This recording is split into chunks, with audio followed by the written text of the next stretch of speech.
بسم الله الرحمن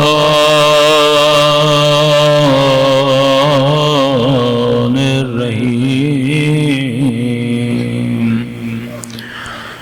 الحمد لله رب العالمين الحمد لله كما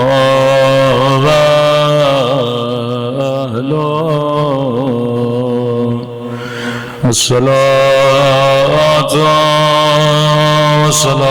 والسلام على سيد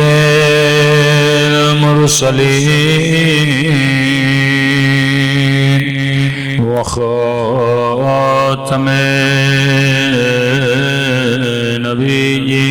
النبيين أبي القاسم محمد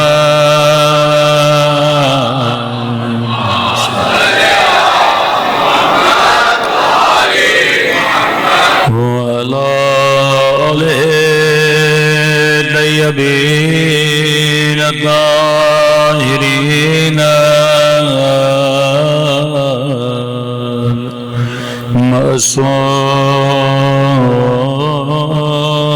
معصومين. سب مل کے دعا امام زمان. اللہم کل ولیک حجر ابن الحسن صلواتک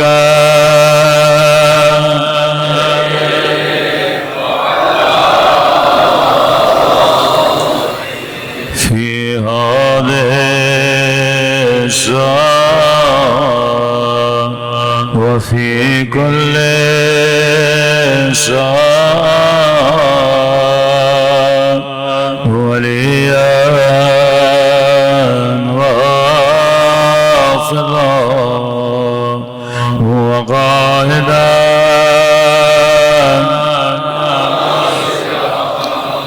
ودليلا وعينا حتى تسكنه أرضك طوعا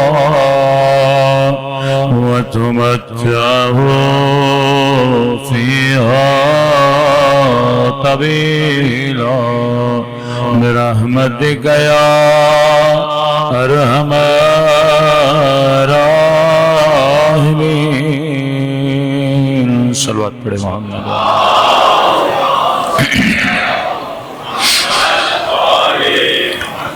بسم اللہ الرحمن الرحیم. رب اشرح لی صدری ویسر لی امری واحلل عقدۃ من لسانی یفقهوا قولی.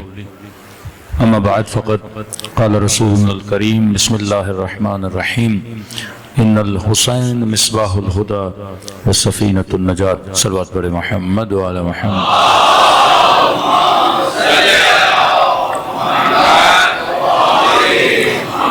دعا ہے پروردگار عالم ہم سب کی عبادتوں کو اپنی بارگاہ عالی میں قبول فرمائے اور جو مقصد زندگی لے کر اس فرش عزا پہ آتے ہیں خدا ان مقاصد کو بھی ہم سب کے کامیابیاں اور کامرانیاں نصیب فرمائے.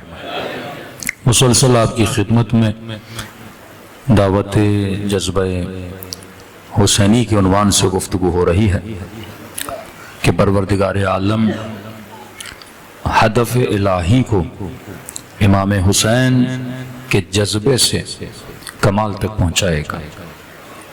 ہدف الہی کائنات میں حکومت خدا کو نافذ کرنا.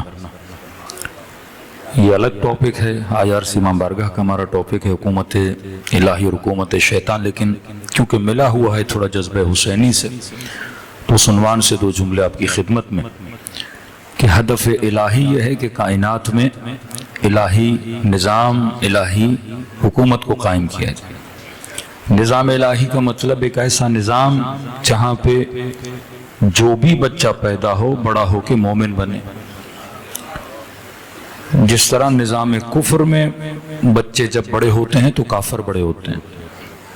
اب کافر کیوں ہوتے ہیں؟ کیونکہ نظام کفر ان بچوں کو اپنی طرف کھینچتا ہے. کفر کی کچھ خوبصورتیاں ہیں جو لوگوں کو اپنی طرف اٹریکٹ کرتی ہیں. اسی طرح نظام الہی کی کچھ خوبصورتیاں ہیں جو لوگوں کو اپنی طرف اٹریکٹ کرتی ہیں. مثال دوں، اگر کوئی شیعہ نہیں تو ظاہر مثلا متعصب ہو، دشمن اہل بیت ہو، تو وہ غم حسین میں روئے گا نہیں. اور جب روئے گا نہیں تو اسے محسوس بھی نہیں ہوگا کہ رونے والے کیا لے رہے ہیں.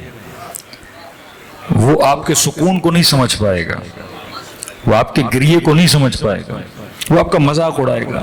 ایک ایسے لوگ ہیں جو رو رہے ہیں، جو اتنا خرچہ کر کے روتے ہیں. ان کو رونے سے کیا ملتا ہے؟ جس نے سوئٹزرلینڈ کا مزہ لیا ہوا ہے اسے کیا پتا کربلا جانے کا مزہ کیا ہے. تو وہ تو شاید کہے گا یہ عجیب لوگ ہیں، اتنے پیسہ خرچ کر کے جاتے ہیں، گرمی میں پیدل چلتے ہیں، ان کو ملتا کیا ہے؟ یہ دنیا کا واحد لطف ہے کہ لوگوں کو کھانے میں مزہ آتا ہے، حسینیوں کو کھلانے میں مزہ آتا ہے. یہ مزہ ہی الگ ہے، یہ جاذبہ ہی الگ ہے. اب جس نے لذت چکھی نہیں اسے کیا پتا کہ لذت کیا ہے، لہٰذا وہ آپ کا مذاق اڑائے گا. وہ شاید کسی نمازی کا مذاق اڑائے، کسی عابد کا مذاق اڑائے. انبیاء کا اسی طرح مذاق اڑایا جاتا تھا. کسی نے ساحر بولا، کسی نے مجنون بولا، کسی نے کیا بولا، لیکن جو لذت لے رہا ہے اسے پتا ہے کہ میں کون سی لذت لے رہا ہوں. اب وہی بندہ جو مذاق اڑا رہا ہے، وہی بندہ مثلا جو عقائد دیوبند سے تھا، مثلا نہیں مانتا تھا شیعہ عقائد کو، جیسے قبلہ اسماعیل دیوبندی، تو پہلے تو نہیں مانتے تھے وہ، لیکن جب وہ کشتی حسین میں سوار ہوئے اور جب یہ مزہ چکھا، پھر دنیا کی قیمتی ترین چیز دی بھی جائے وہ حسین کے آنسوں کو چھوڑنے کے لیے تیار نہیں ہوتا. اب اسے وہ ملا، یہ دنیا کو کیا سمجھائے کہ میرے پاس کون سا گوہر ہے. شمر بک گیا، ابن سعد بک گیا، حانی ابن عروہ نہیں بکا، میثم تمار نہیں بکا، کیونکہ ان کو خدا وہ قیمتی ترین چیز دیتا ہے. اب دنیا کی کسی چیز میں ان کو اٹریکشن نظر نہیں آتی. کیوں نہیں آتی؟ کیونکہ عقل کے اعتبار سے حسین ان کو بالغ بنا دیتے ہیں. یہاں اکمال عقل کی بات ہے. ظہور امام کا مطلب یہ ہے کہ لوگ فکری طور پہ سب کے سب بالغ ہو جائیں گے. جب بالغ ہو جائیں گے تو ان سب کی سلیکشن ایک جیسی ہو جائے گی، ان سب کا انتخاب ایک جیسا ہو جائے گا. اب کسی بھی شیعہ سے پوچھو پہلا امام کسے مانو گے تو سارے کے سارے کہیں گے علی ابن ابی طالب کو، کیونکہ آپ بحث امامت میں فکری طور پہ کیا ہو چکے ہیں؟ بالغ ہو چکے ہیں. لیکن مد مقابل والوں سے پوچھو، کوئی کس کو مانے گا، کوئی کسی اور کو مانے گا. لیکن آپ کو دنیا کا سارا سونا بھی دیا جائے، آپ علی کو چھوڑنے کے لیے تیار نہیں ہوتے، کیونکہ آپ کو پتا ہے اس گوہر کو عقل نے چنا ہوا ہے. تو یہاں پہ دو فورسز کام کرتی ہیں، ایک شیطان کی فورس ہے، ایک اللہ کی فورس ہے. اب شیطان کے فورس کے اندر جو جاذبہ ہے وہ کہاں سے آتا ہے، جو کشش ہے کہاں سے آتی ہے، اور خدا جو اپنے لشکر بنائے گا اور جس کے ذریعے بنائے گا، جو دستگاہ، جو مشینری جس کا نام ابا عبداللہ الحسین ہے، مولا حسین کے جواذب کیا ہیں؟ شیطان کے پاس چند چیزیں ہیں. قرآن کہتا ہے وَإِذَا رَأَوُا التِّجَارَةَ أَوْ لَهْوًا انفضوا إِلَيْهَا وَتَرَكُوكَ قَائِمًا. اے حبیب یہ تجھے لوگ چھوڑ کے جاتے ہیں، اور صرف رسول کو نہیں، علی تجھے بھی چھوڑ کے جائیں گے، حسن تجھے بھی چھوڑ کے جائیں گے، حسین تجھے بھی چھوڑ کے جائیں گے. علی ابن مہذیار 20 سال کے بعد جب امام زمانہ سے ملے اور ان کی حوالات جا کے پڑھیں، وہ پورا امام زمانہ کی شکل و صورت بیان کرتے ہیں کہ مولا کی آنکھیں کیسی تھی، مولا کے ہونٹ کیسے تھے. 3 دن خیمے میں امام زمانہ کے ساتھ رہا. کہتا 20 سال جب گیا تو مایوس ہو گیا، اور اس مکتب میں مایوسی کیا ہے؟ کفر ہے. اس پہ کل میں تھوڑا پڑھ چکا کہ اگر جاذبہ خدا چاہتے ہو تو کبھی بھی اللہ کے سسٹم میں تجھے حق نہیں ہے مایوس ہونے کا، یا ہمیشہ امید کے ساتھ زندگی گزارا کرو. کہتے جب خیمے میں بیٹھا امام زمانہ کے ساتھ اور امام زمانہ نے مجھے کہا کہ علی ابن مہزیار 20 سال سے میری آنکھیں تیرا انتظار کر رہی تھیں. کہا جب یہ امام نے کہا مجھے تو میرے چہرے پہ شرمندگی آ گئی، اور امام نے دیکھا کہ میں شرمندہ ہو رہا ہوں تو فرزند رسول نے اپنا چہرہ جھکا لیا تاکہ وہ میری شرمندگی نہ دیکھیں اور میں ان کے سامنے مزید شرمندہ نہ ہو جاؤں. کہ مولا نے جیسے چہرہ نیچے کیا تو اپنی انگوش سے زمین پہ مولا کچھ ایسے بنانے لگے تاکہ مجھے یہ بولیں کہ نہیں میں نے تمہارا چہرہ نہیں دیکھا. پھر میں نے کہا مولا معذرت سے مولا میں تو 20 سال سے آ رہا تھا، مولا میں تو 20 سال سے آ رہا تھا، آپ کی زیارت کا منتظر تھا. امام نے فرمایا نہیں، تم نے 20 سال سے اور ہمارے شیعوں نے 20 سال سے اپنے دل کا دلبر کسی اور کو بنایا ہوا ہے.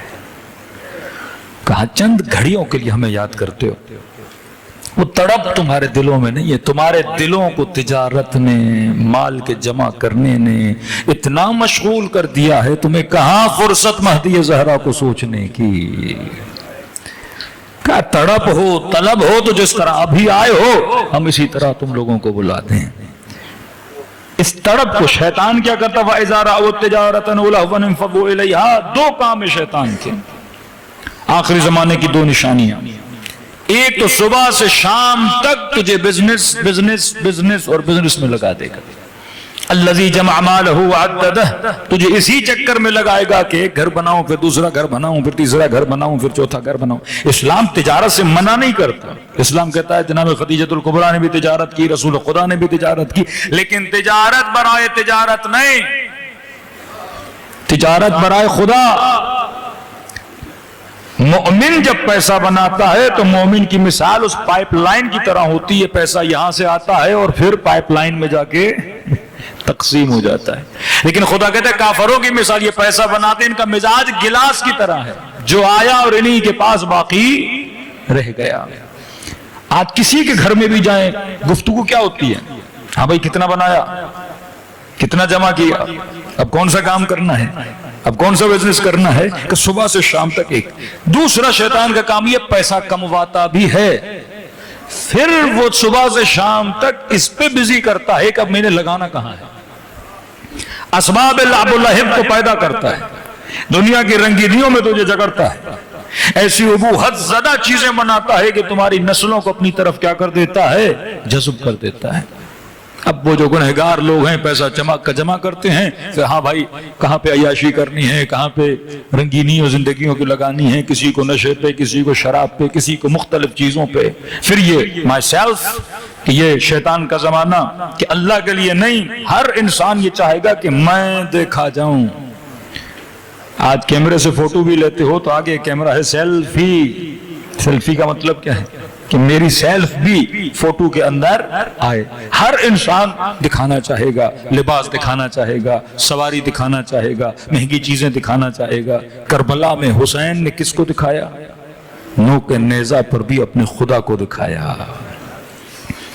وہ جگہ جگہ اپنی ذات کو مٹا کے اس کی ذات کو بلند کرتے ہیں، اور نظام شیطان اللہ کو مٹا کے کسے دکھاتا ہے؟ انسان کی اپنی ذات کو نمایاں کرنا چاہتا ہے. کہ یہ اس کی اٹریکشن ہے. ایک بزنس، دوسرا تمہاری نسلوں کو لہو و لعب میں مشغول کرتا ہے. مد مقابل اللہ کا نظام ہے. یہاں بھی لوگ کماتے ہیں، یہاں بھی لوگ پیسہ جمع کرتے ہیں، لیکن یہاں خدا بتاتا ہے تم نے پیسہ کمانا بھی ہے اور لگانا کہاں ہے. دنیا پیسہ اپنی زندگیوں اور لہو و لعب پہ لگاتی، اور خدا تیرا پیسہ حسین کی مجلس پہ لگوا دیتا ہے. وہ بھی تو خرچ کرتے ہیں، آپ بھی خرچ کرتے ہو، لیکن کبھی اربعین حسین پہ لگا رہے ہو، کبھی لوگوں کو نظر و نیاز پہ لگا رہے ہو، کبھی مجلس ابا عبداللہ. یہ سسٹم بغیر پیسے کے چل ہی نہیں سکتا نا. پیسہ ہوگا تو چلے گا. یقیمون الصلاۃ و یؤتون الزکاۃ، ایک قیام نظام ولایت ہے، دوسرا خرچ کرنا ہے. نظام ولایت انہی دونوں چیزوں سے چلتا ہے. لیکن یہ انسان کا جب شعور بلند ہو جائے کہ میں نے پیسہ خرچ کہاں کرنا ہے.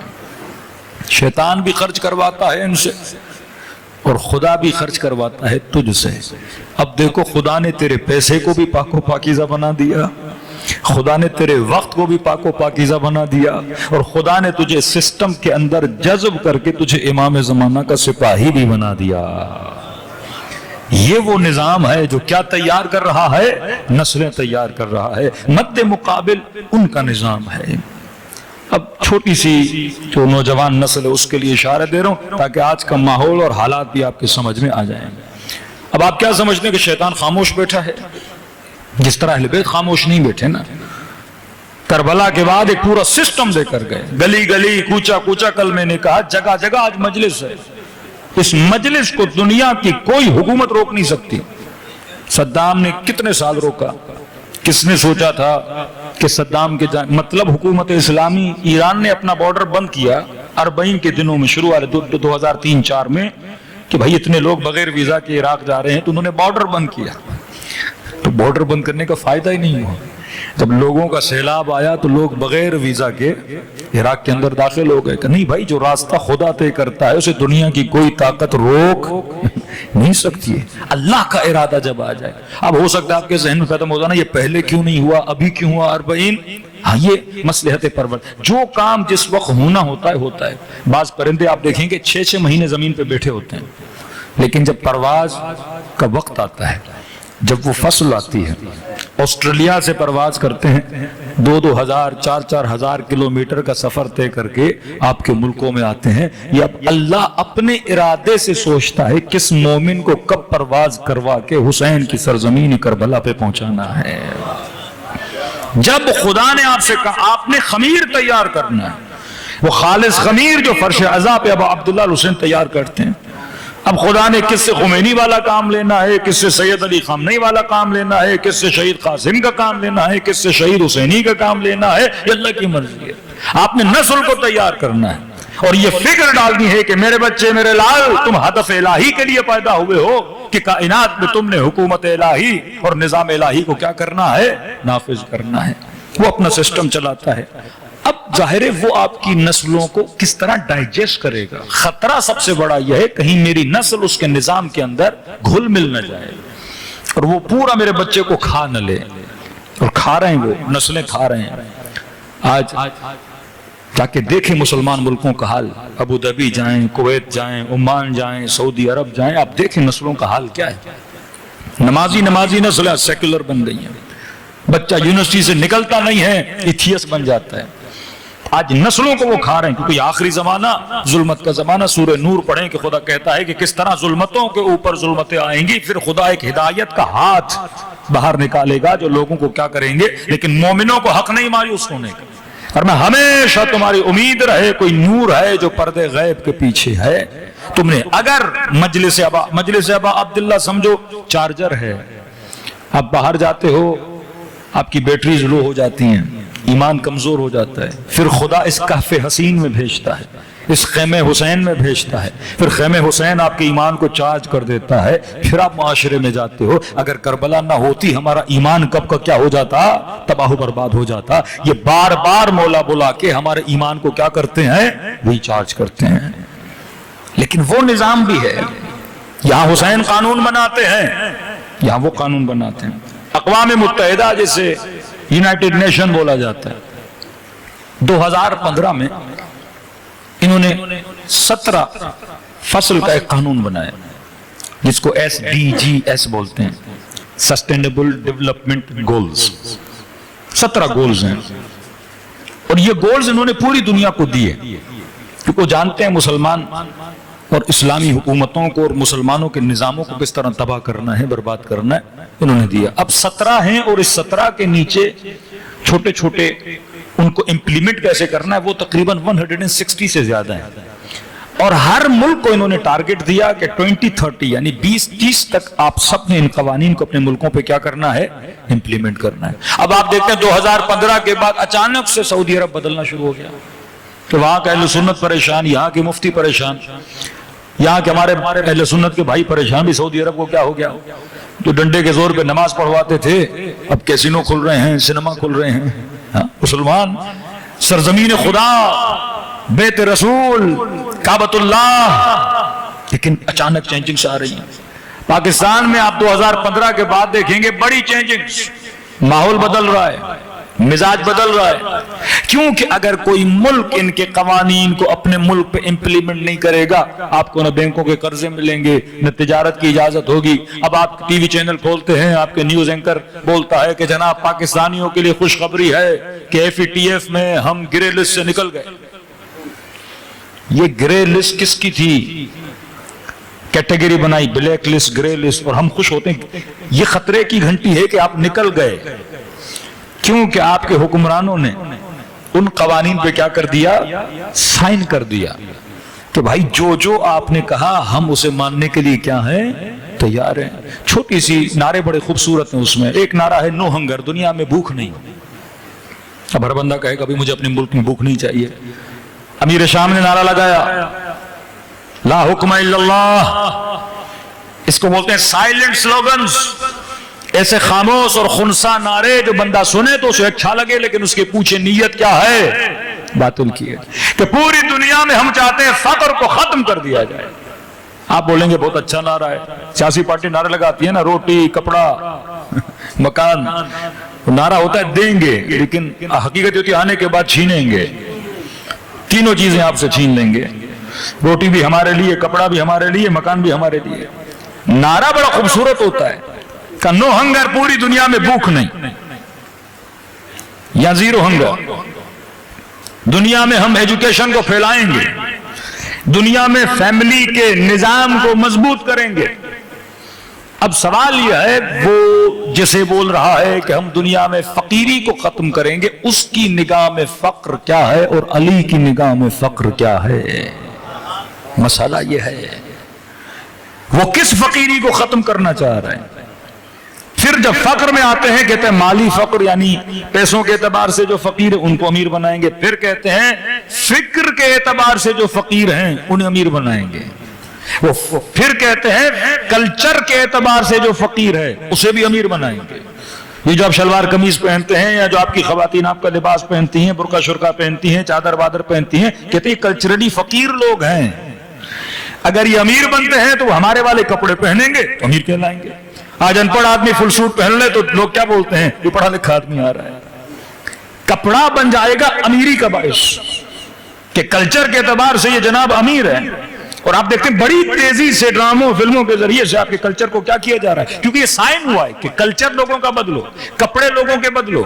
بہائیت جب ایران میں تھی، ساواک کی ڈاکومنٹس جب لیک ہوئی، باقاعدہ ایجنسیز نے ان کو ایجنڈا دیا تھا کہ ایرانی خواتین کے کپڑے بدلو، ان کے مردوں کا لباس بدلو۔ وہ آپ کا لباس بھی بدلنا چاہتے ہیں، آپ کے کپڑے بھی بدلنا چاہتے ہیں، آپ کے اسکولوں میں کون سی کتابیں ہوں گی، کون سا سلیبس پڑھایا جائے گا وہ بھی آپ کو سکھائیں گے، آپ کے بچے کیا کھائیں گے وہ بھی وہ ڈیسائیڈ کریں گے، کہ میرے سفرے پر روح افزا ہوگا یا پیپسی ہوگی یا کوک ہوگا، یہ وہ بتائیں گے۔ میرا بچہ جا کے دیسی کھانا کھائے گا یا آج کے بچے آپ کے جنک فوڈ پہ لگے ہوئے ہیں، یہ سب کچھ وہ ڈیسائیڈ کریں گے۔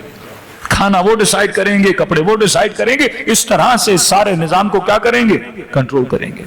اب ایک مسلمان سے پوچھو کہ آپ کی نگاہ میں فیملی کس کو بولا جاتا ہے؟ خاندان، خانوادہ، تو ہم کہتے ہیں خاندان اور گھر، اس کو اچھے گھر اس کو بولتے ہیں۔ ایک مرد ہو، عورت سے شادی کرتا ہے، اس کے بچے ہوتے ہیں، دادا ہوتا ہے، دادی ہوتی ہے، یہ فیملی ہے۔ لیکن ان سے پوچھو فیملی کیا ہے، کہتے ہیں مین مین، وومن وومن، مین وومن، وومن مین۔ مرد بھی شادی کرے تو یہ بھی گھر ہے، عورت بھی شادی کرے یہ بھی گھر ہے، مرد عورت شادی کرے یہ بھی گھر ہے، اس کی نگاہ میں تو یہ بھی فیملی ہے نا۔ کہا آپ بھی یہ قوانین کیا کرو گے؟ پاس کرو گے۔ آج آپ آنکھ کا آپریشن کرانے جائیں اتنے پیسے لگتے ہیں، لیکن خدا نہ خواستہ کوئی لڑکا لڑکی ہونا چاہے فری میں آپ کے آپریشن کروائے جا رہے ہیں۔ ابھی اسی پاکستان میں ایسی این جی اوز آئی ہیں، لاکھوں کے آپریشنز ہیں، ٹرانسجنڈر جسے بولتے ہیں، کتنے ہم آپ کے فری میں کرتے ہیں تاکہ اس چیز کو معاشرے میں کیا ہو، بڑھایا جائے۔ وائٹ میرجز، ایک تو ہے مولانا کو بلاؤ، مولانا صاحب میرا نکاح پڑھائیے، میں شادی کرنا چاہتا ہوں۔ اب کہتے ہیں نکاح وکاح کی ضرورت نہیں ہے، ایسے رشتے تاکہ سوسائٹی کا جو نقشہ ہے اسے کیا کیا جائے، بدلا جائے۔ قوانین بنا رہے ہیں۔ ابھی پتا چلا کہ کل یہاں پر آئے کچھ امریکہ کے اور اسرائیل کے جھنڈے اتار کے چلے گئے، اور شاہ فیصل میں پرسوں ہوا، اور ابھی سننے میں آ رہا ہے بہت زیادہ زور دیا جا رہا ہے کہ عاشورہ کے جلوس میں جس طرح نوجوان زمین پہ امریکہ اور اسرائیل کے جھنڈے لگاتے تھے، یہ نہ لگایا جائے، کیونکہ یہ اسی ایجنڈے کا کیا ہے؟ حصہ ہے۔ اب یہ جو اتار رہے ہیں کر رہے ہیں وہ ان کی مجبوری ہے، کیونکہ اوپر بڑوں نے کیا کیا ہے؟ سائن دیے ہوئے کہ جناب ہم کہیں پر بھی آپ کی مخالفت نہیں ہونے دیں گے۔ کل ہی ہم آئی آر سی سے نکلے ہیں اور ہماری میڈیا ٹیم نے بولا کہ مولانا آپ کی آئی آر سی کی جتنی مجالس ہیں یوٹیوب سے اور ٹک ٹاک سے انہوں نے ڈیلیٹ کر دی ہیں، اس بیس پر کہ آپ کرمنل آرگنائزیشنز کے نام لیتے ہیں۔ دیکھو آپ اس کے میدان میں تو نہیں کھیل سکتے نا۔ آج ایشو کیا ہے؟ کیونکہ وہ تجارت کے ذریعے سے آپ کو کیا کرے گا؟ اپنی طرف کھینچے گا۔ اب اگر میری کمائی کا ذریعہ یوٹیوب ہو، ہمارے نوح خان، مرثیہ خان، بڑے بڑے خطیب 2 lakh 1 million 1.5 million 2 million subscription YouTube پہ، اور مہینے کے 6 لاکھ 8 لاکھ 9 لاکھ کہاں سے آ رہے ہیں؟ یوٹیوب سے آ رہے ہیں، ٹک ٹاک سے آ رہے ہیں۔ اور اکثر نوجوان یہ پوچھتے ہیں کہ مولانا اتنی بڑی شہادت ہے، سید علی خامنئی کا واقعہ ہو گیا، بڑی بڑی ہماری شخصیات ہیں، ایک جملہ نہیں بولتی، میں کیسے بولیں گی یوٹیوب بند، یوٹیوب بند تو روزی بند، کمائی بند ہو جائے گی نا۔ آپ اس کے میدان میں کیسے بولو گے؟ پہلے تو تھا مجلس ریڈ کر دیں، مولانا نہیں آپ کا فیس فلیگ ہو گیا، مطلب ابھی میری آپ مجلس چڑھے گی وہ میرے فیس کو ریڈ کر کے مجلس کیا کر دیں گے؟ ابھی اے آئی کا زمانہ ہے نا، وہ ضروری نہیں کہ عارف کاظمی بیٹھ کے مجلس سنیں، وہ اے آئی ٹرانسلیٹ کر دے گا، بھائی اس نے سی آئی اے کا نام لیا تھا، اس نے فلاں کا نام لیا تھا، اس نے حماس کا نام لیا تھا، اس نے فلاں کا نام لیا تھا، ٹیررسٹ۔ اب اس کی نظر میں جو ٹیررسٹ ہے آپ کی نظر میں تو ہیرو ہے، اور جسے شہباز شریف ہیرو سمجھتے ہیں وہ آپ کی نظر میں شیطان ہے۔ نوبل کا انعام دیا جا رہا ہے نا، پیس انعام، کہ جو 1500 مسلمانوں کا قاتل، اگر آپ سید علی خامنئی کو روحانی رہبر نہ بھی مانو، ایک عالم تو ہے، ایک سید تو ہے، ایک مسلمان تو ہے، کچھ بھی نہیں انسان صالح تو ہے، خون انسان زمین پہ گرایا جا رہا ہے، کچھ بھی نہیں۔ آپ نہ بولو کہ شیعہ تھے، سنی تھے، مذہب کیا تھا، مکتب کیا تھا، 170 بچیوں کا قاتل، جو اسکول میں بچیاں پڑھیں، آپ بولے ہم انہیں پیس نوبل۔ اب ان کو بھی پتا ہے یہ خبیث پیس والا ہے نہیں، پیس نہیں پیسہ، ٹھیک ہے نا۔ یہ نظام تجارت کا نظام ہے، کہ ان کو جتنا دیں گے ان سے اتنا، کیونکہ خصوصیت دشمن خدا یہ ہوتی ہے اسے چاپلوسی بڑی پسند آتی ہے۔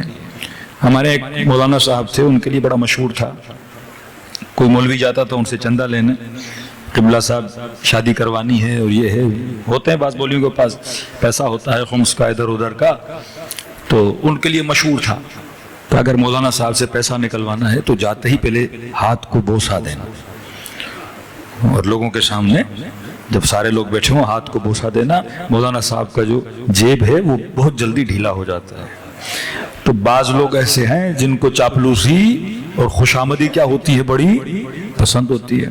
اور ہم چھوٹے تھے اپنے استاد کے ساتھ، کوئی 2002 میں بہرحال ایک کسی خلیجی ممالک میں گئے، تو انہوں نے مزاحن کہا بھائی ملنے جا رہے ہیں تو تم بھی بوسہ دے دینا، 100 درہم کی انعام آپ کو مل جائے گا۔ اور میں نے بوسہ دیا نہیں، اور سچ مچ انہوں نے مجھے خرچی بھی نہیں دی، اور جو بچے دے رہے تھے وہ ان کو پیسے بھی دے رہے تھے۔ تو بعض لوگوں کیا یہ فطرت ہے، وہ اپنی تعریف کو کیا کرتا ہے، پسند کرتا ہے۔ آپ جتنی تعریف کرو گے وہ آپ کی تعریف کو کیا کرے گا، پسند کرے گا۔ لیکن سسٹم اپنا کام کرے گا، آپ 4 جھنڈے لگاؤ گے اتار دیں گے، کوئی بات نہیں، ان کا کام اتارنا ہے، آپ کا کام لگانا ہے۔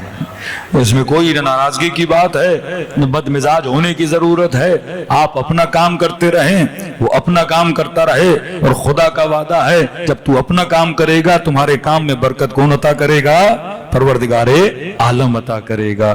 دشمن سمجھتا تھا کہ مجھے کامیابی ملے گی، لیکن وہ اس کا نقشہ تھا، لیکن خدا کا کام ہے اپنا نقشہ اتارنا۔ یزید نے تو یہ سوچا تھا نا، امام حسین کو ایک بند جگہ پہ لا کے بند کر دوں گا، کس دنیا والوں کو پتا کہاں حسین، کہاں سرزمین کربلا، لیکن اسی کربلا کو آج خدا نے مومنوں کی جنت بنا دیا ہے۔ آج 30 ملین کے قریب لوگ جا رہے ہیں۔ جب ایران کا اس انقلاب اسلامی آیا تو یہی سوچا گیا تھا 1 سال چلے گا، 2 سال چلے گا، 8 سال صدام کو پیچھے لگا دیا۔ آج صدام کہاں ہے؟ ہے کسی کو صدام کا پتہ؟ ہے کسی کو ادے کا پتہ؟ ہے کسی کو حسین کامل کا پتہ؟ آج نہ نام ہے نہ نشان ہے. آج جاؤ عراق میں نام حسین کا ہے. اسی صدام کے عراق میں جب گزرتے ہو تو تصویریں یا خمینی کی ہیں یا خامنئی کی ہیں. ایک تصویر صدام کی نہیں ہے. 32 سال وہاں اس نے حکومت کی ہے. ابھی ابھی میں ہو کر آیا ہوں. آپ دیکھیں سید علی خامنئی کی تصویریں, شہداء کی تصویر. اسی عراق ہے نا, ایران کا اپنا ملک تو نہیں ہے, لیکن آج لوگوں کے دلوں میں خدا نے دیکھو محبت کس کی ڈالی ہوئی ہے. اللہ بقا دیتا ہے, یہ نظام بقا کا درس دیتا ہے. شیطان تجھے انہی لہو و لعب میں اتنا مشغول کر دیتا ہے اور یہ وہم تمہارے اندر دیتا ہے کہ تو ہمیشہ امیر رہے گا, تو ہمیشہ ان نعمتوں میں رہے گا. لیکن مولا فرماتے لوگ سوئے ہیں, یہ جاگیں گے تب جب ان کو موت آتی ہے. ان کو موت دیتی ہے اور مومن کو موت علی کی زیارت عطا کر دیتی ہے. آپ کے لیے موت بھی زندگی کا نام ہے. تو میرے عزیز ایک نظام ہے, جو نوجوان تھوڑے اسٹڈی کے شوقین ہو تو SDGs جا کے آپ پڑھ لیں, گوگل پہ لکھیں گے AI کا زمانہ ہے, کس طرح یہ قوانین کو یہ ہر ملک پہ نافذ ہوں گے. اور آخری زمانہ ظلمت کا زمانہ ہے, یاد رکھیے. ایسے کام ہوں گے کہ آپ پریشان ہوں گے, جناب ایک مسلمان ملک میں یہ کیسے ہو رہا ہے. یہ امپلیمنٹ کرنا ہے انہوں نے, اور ڈیٹ دی ہوئی ہے انہوں نے 2030 تک یہ ساری چیزیں ہونی ہیں. اور آپ دیکھیں گے جو حکومتوں کے رد و بدل ہیں یہ بھی 2030 تک ہی ہوں گے, کیونکہ پروگرامز کیا کرنے ہیں, امپلیمنٹ کرنے ہیں. 2030 کے بعد پھر دوسری تبدیلیاں آپ کو نظر آئیں گی. پوری دنیا کوشش ہے 2030 تک اسے کیا کیا جائے, بدلا جائے. اتنا زور لگایا گیا حکومت اسلامی کو گرانا, کیونکہ چاہتے تھے کہ ہم وہ پلان یہاں پر بھی نافذ کریں, کیونکہ جتنی بھی جنبشیں, جتنی بھی نہضتیں نکل رہی ہیں وہ انقلاب اسلامی کی برکت میں نکل رہی ہیں. لیکن پروردگار عالم نے اگر خدا نہ خواست انقلاب اسلامی چلا بھی جاتا ہے, لیکن عزاء حسینی تا قیامت باقی رہے گی. اصل انقلاب یہ ہے جو ذکر ابا عبداللہ الحسین ہے. نسلیں اگر زندہ رہیں گی اس طرح کے 100 انقلابات کو بپا کر سکتی ہیں. صلوات پڑھے محمد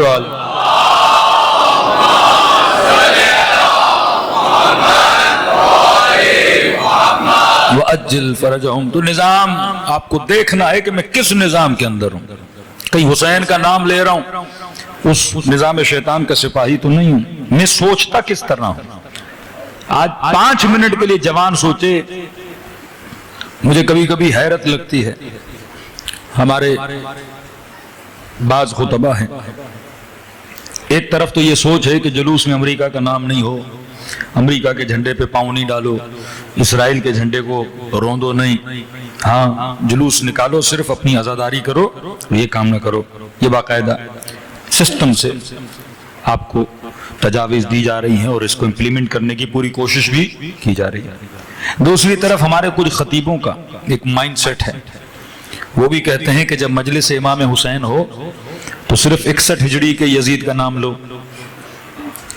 ہاں امام حسین کا نام لو, یہ نہیں کہو مثلی لا یبایع مثل یزید. پھر مثل میں جب آتے ہو تو پھر خمینی کا نام نہیں لو, سید خامنئی کا نام نہیں لو, حسن نصر اللہ کا نام نہیں لو.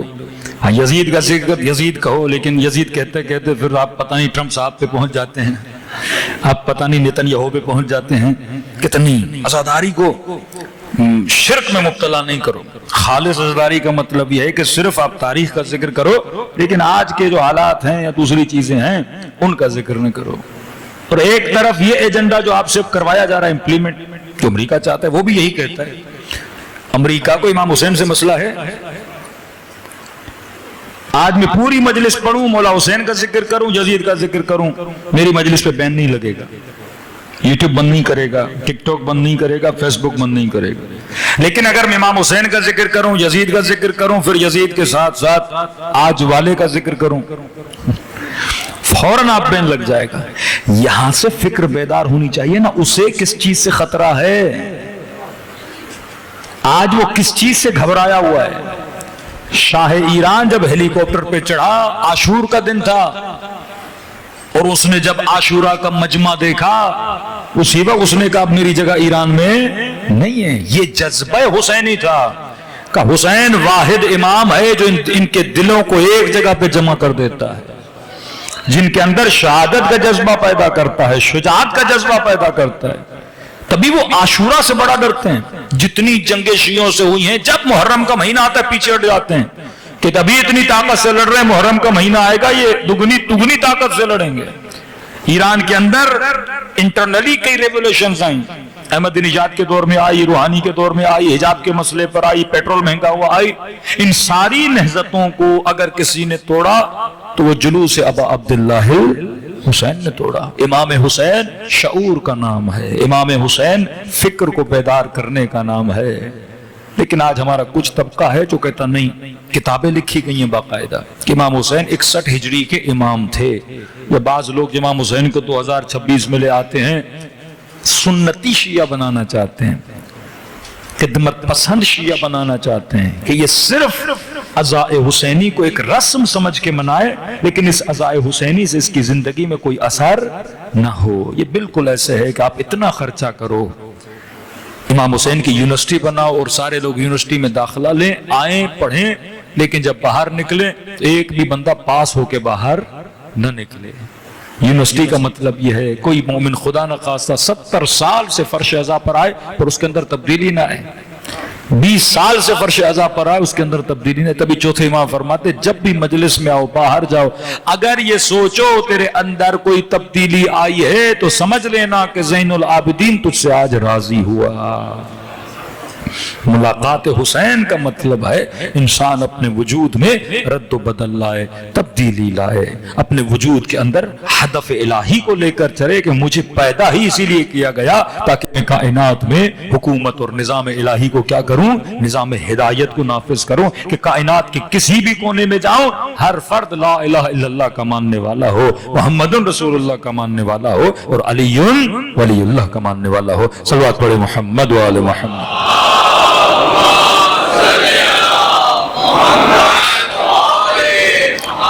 وَأَجِّلْ فَرَجَهُمْ. آپ تاریخ اسلام میں چلے جائیں اور مسلمان ذرا اپنی تاریخ کو پڑھیں تو آپ دیکھیں گے اس زمانے میں اسلام کے 3 بڑے دشمن تھے. یہ قرآن سے ثابت. پہلا دشمن بت پرست, ثبوت کے لیے جنگ بدر, جنگ احد, کتنے مسلمان شہید. فکر ابا عبداللہ, جذبہ ابا عبداللہ کو دیکھیں, فرمایا نگاہ آسمان کی طرف بلند کی, فرمایا اے پروردگارا رضاً برضا و تسلیماً لامرے لا معبود سوا. حسین کو یہی فکر ہے, خدا تو حسین سے راضی ہے کہ نہیں. ہاں حسین تو تیری رضا پہ راضی ہے, جو کچھ ہو رہا ہے اے خدا یہ جمال ہے, مجھے پتا ہے تو حسین کو قربان کر کے نظام الہی کو نافذ کروانا چاہتا ہے, میں تیری رضا پہ راضی ہوں. آخر دم تک ابا عبداللہ کی نگاہ وجہ خدا پر ہے کہ خدا حسین تیری رضا پہ راضی ہے. اللہ کی آواز آئی, یا ایہۃ النفس المطمئنہ ارجعی الی ربک راضیۃ مرضیہ. حسین پلٹ کے آ, تیرا رب بھی تجھ سے راضی ہے. یہ نگاہ کربلائی کہ آج کون تجھے اپنی طرف کھینچ رہا ہے, تفصیل میں کل میں آؤں گا. نجف کے بہت بڑے عالم دین 150 سال پہلے آگئے شیخ انصاری, آج جتنے مراجع ہیں 70% اپنی فقاہت شیخ انصاری سے سیکھتے ہیں. آذربائیجان کے لوگ شیخ انصاری کے پاس کہ شیخ صاحب ہمیں علم دین مکتب اہل بیت سیکھنے کے لیے کوئی عالم نہیں, اچھا عالم نہیں, آپ بھیجیں کسی کو. شیخ انصاری کا ایک شاگرد تھا آغا قفقازی, کہا کہ آپ کمپلیٹ کر چکے ہیں مکاتب کو اور فقیہ ہیں, اور اسی لیے آپ نے علم حاصل کیا کہ آپ جائیں ترویج مکتب کریں, اہل بیت کی ترویج اور مکتب کی ترویج کریں, آپ جائیں آذربائیجان علم دین. انہوں نے کہا ٹھیک ہے, آپ استاد محترم ہے, آپ کا حکم ہے, اسی لیے تو پڑھا تھا. کہتے 3 دن گزرے, شیخ انصاری نے اپنی اسی شاگرد کو نجف میں پھر دیکھا اور کہا کہ شاگرد تم گئے نہیں, میں نے کہا تھا آذربائیجان جاؤ لوگوں کو علم دو. کہ قبلہ جانا تو چاہتا تھا لیکن میں نے ایک خواب دیکھا ہے, اور اگر وہ خواب صادق ہوا تو میں 3 دن میں مر جاؤں گا. تو میں 3 دن انتظار کر رہا ہوں کہ اگر موت آنی ہے تو نجف میں آئے, اس سے پاک سرزمین دفن کے لیے مجھے ملے گی نہیں، تو لہٰذا یہی مجھے دفنایا جائے۔ شیخ انصاری نے کہا کیا خواب دیکھا ہے؟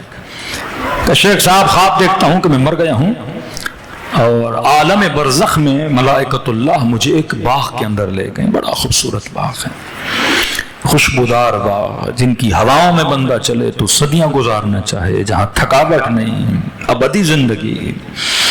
تو میں نے ملائکوں سے پوچھا کس کا باغ ہے؟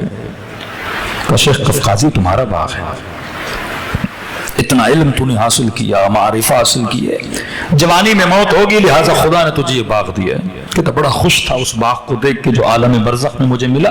کہتا اس باغ میں چہل قدمی کر رہا تھا، باغ کے آخر میں ایک دروازہ تھا، اس دروازے کو جیسے میں نے پار کیا تو اس دروازے کے آگے ایک اور باغ تھا، لیکن وہ اتنا بڑا تھا کہ اس باغ کے سامنے میرا باغ نہیں باغیچہ تھا۔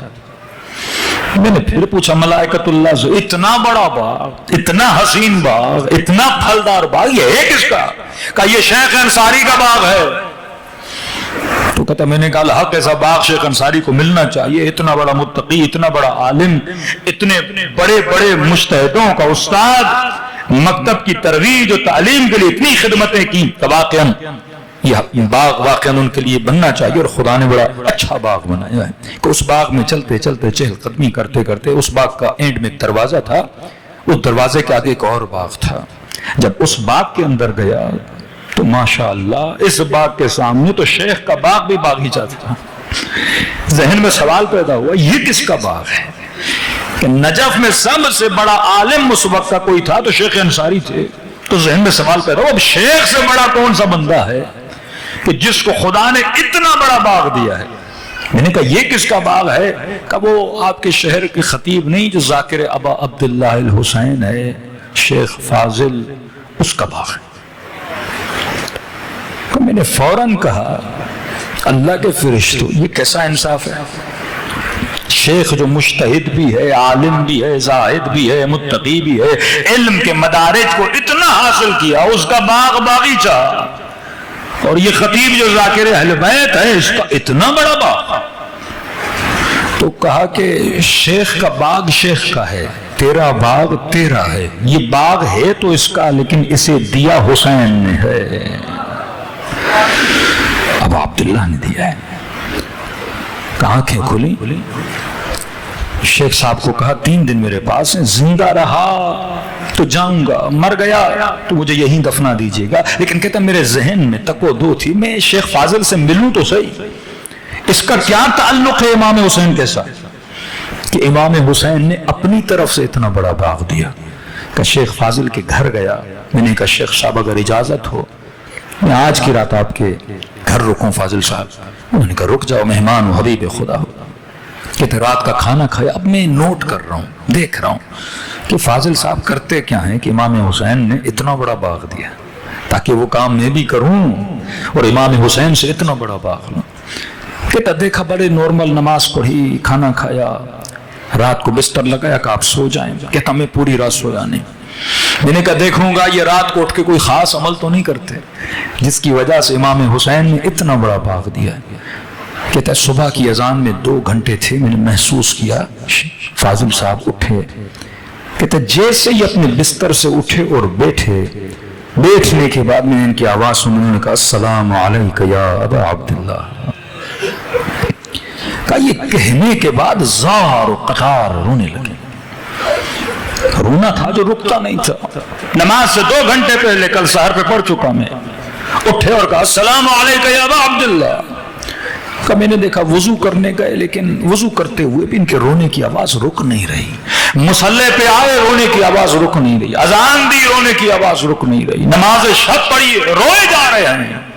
کہتا میں سمجھ گیا جس کا دل حسین کے لیے اس طرح تڑپتا ہو، یہ تعلق ہے ایک مومن کا امام حسین کے ساتھ۔ زیارت ناہیہ پڑھیں، امام زمانہ فرماتے ہیں کہ بعد الدہور، فرماتے ہیں میرے جد حسین آپ کے درمیان اور میرے درمیان کئی سالوں کا فاصلہ ہے، اے کاش میں، حضرت مہدی فرماتے اے کاش میں کربلا میں ہوتا، اپنی جان کو آپ پہ قربان کرتا، لیکن کیا کروں زمانے نے بڑا فاصلہ ڈال دیا، اور اے میرے جد ابا عبداللہ میں نہیں تھا وہاں پہ، لیکن میں اس فاصلے کی دوری کو اپنی دل کی تڑپ اور آنسوؤں سے مٹانا چاہتا ہوں.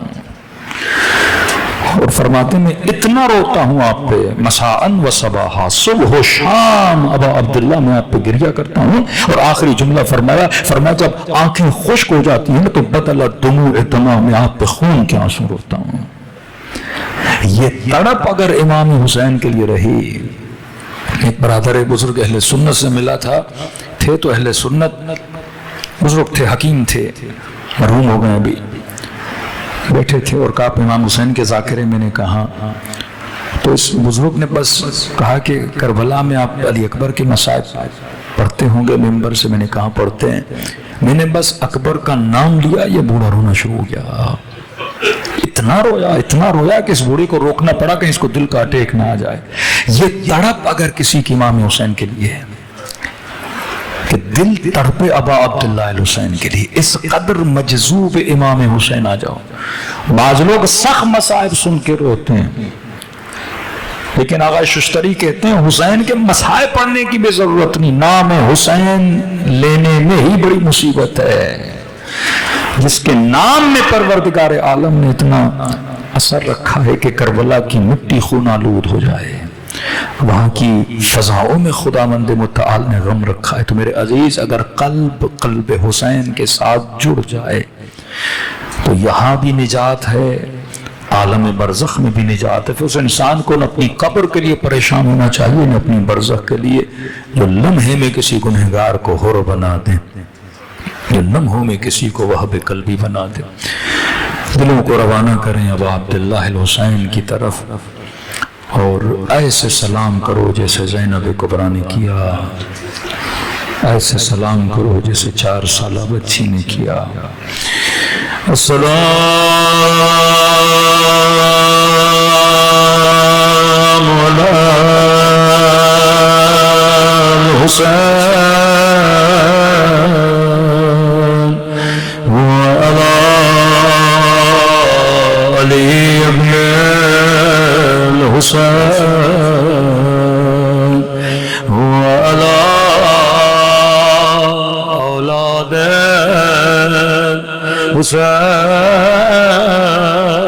حسین وعلی اصحاب حسین. سب مل کے السلام علی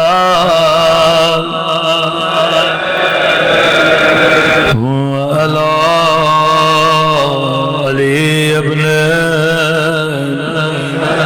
حسین کی صدا بلند علی اولاد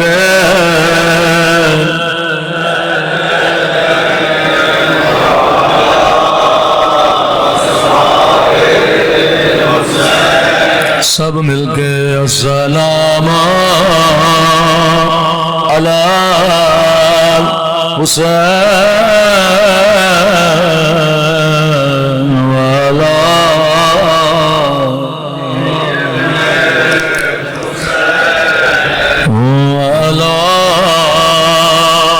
اولاد وعلی اصحاب. میرا سلام اس یتیمہ بچی پہ،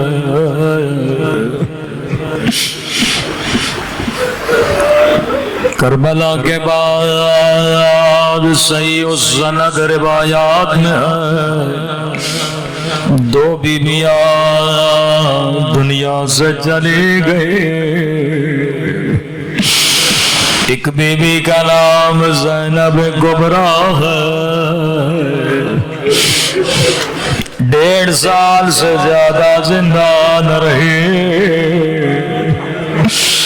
اگر زندہ بھی رہی تو حسین کے پیغام کو پہنچانے کے لیے زندہ رہی.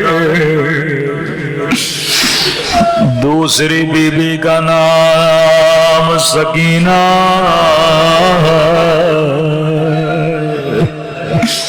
جو زندہ میں بابا بابا کر کے چلے گئے، کبھی یہ نہ سوچا کرو سکینہ تیری بچیوں کی طرح تھے، جس طرح ہماری بچیاں باپ کے فراق میں روتی ہیں، نہیں حسین کی صابر بیٹی ہے۔ پھر سوچنا تو چاہیے وہ کون سی مصیبت تھی جس کی وجہ سے یہ بچی بابا بابا کر کے چلی گئی۔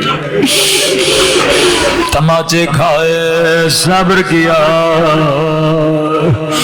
تازیانے کھائے صبر کیا۔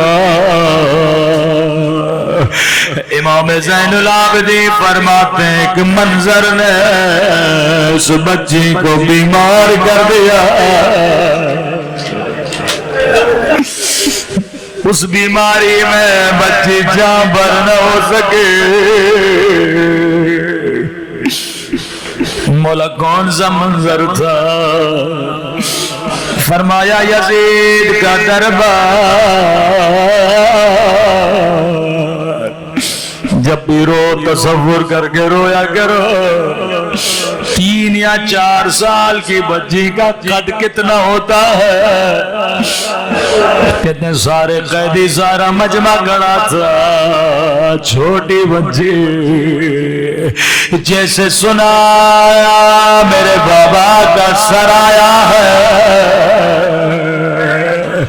کبھی دائیں جائے کبھی بائیں جائے، ایک جھلک مجھے میرا بابا دکھا دو۔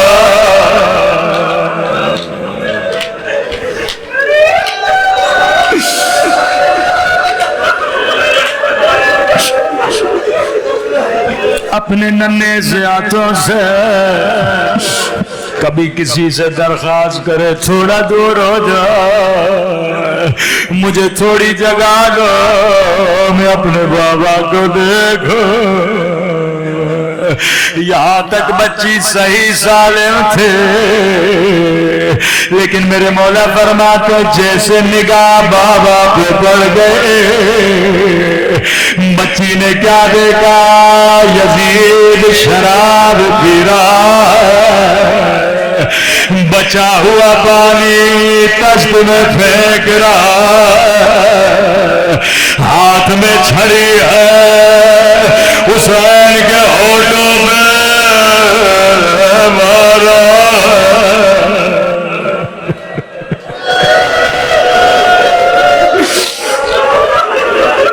اس منظر نے بچی کو بیمار کر دیا۔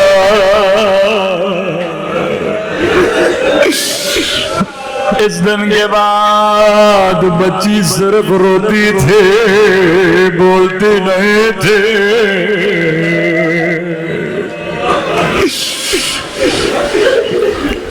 لیکن عزیزوں ایک اور بیمار بچی ہے۔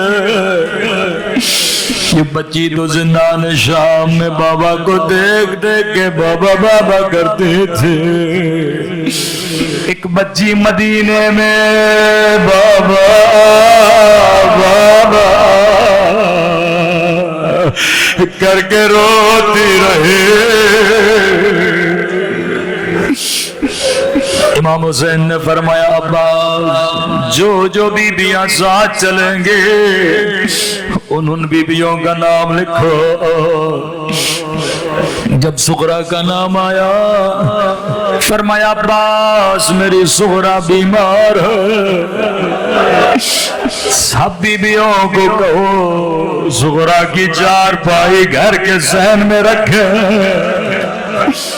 کہو گھر کی چابیاں سغرا کے حوالے کرے، میری بچی ہمارے ساتھ نہیں چلے گی۔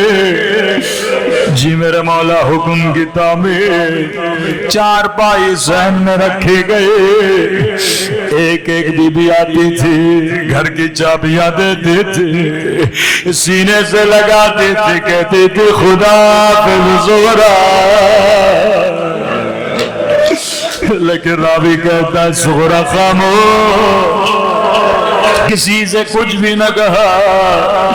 کہتے ہیں آخر میں بی بی زینب کی باری آئی، سینے سے لگایا، کہا خدا حافظ صغرا، اگر زندگی رہے تو پھر ملیں گے. اتنا سننا تھا بیمار بچی نے پھوپھی اماں کو سینے سے لگایا، رو کر کا خدا حافظ پھوپھی اماں، میں صغرا سمجھ گئے میرا بابا واپس نہیں آئے گا، میرا اکبر واپس نہیں آئے گا.